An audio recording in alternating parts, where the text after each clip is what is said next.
In the beginning, there wasn't much there, so I decided to create something out of thin air, a paradise called the planet Earth. Sounds real nice, but I gotta plan it first. Love beauty, sand, sun, surf, throw in some water to quench my thirst. I'll draw it up and make a sketch, then snap my fingers and it'll take effect. This is great, but it's not perfect. If there's no one to see it, is it worth it? So I made a dot and called it me. Give it a body and some eyes to see, but I still felt it wasn't enough. Invented some boxers to cover my stuff, and some shoes to dance in the sand, pants and a shirt, that's what I need to pass for a man. Make myself real with the name of a brand, and a name you could say when you're shaking my hand, and an ID card. I'd be a fool to make a real identity, cause that would be hard. So for now, I'm just layers of plastic. I got a real soul, but I try hard to mask it. Got a real story, and I'll tell it if you ask it, but I'm staying buried in this self-made casket. But the casket wants to break. I try and hold it together with tape, but no matter how hard I try, the blossoms still come by.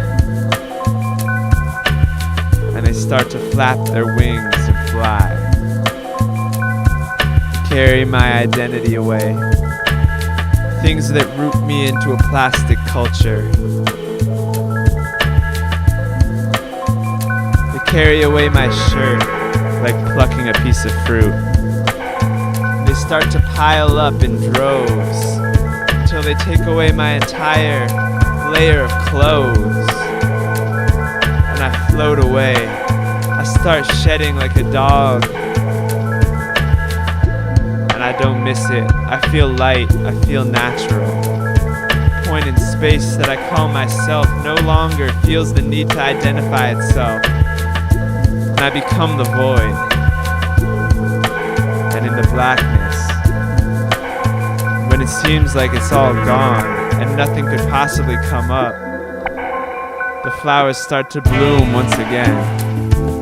Even though they have nowhere to sink their roots, they still come.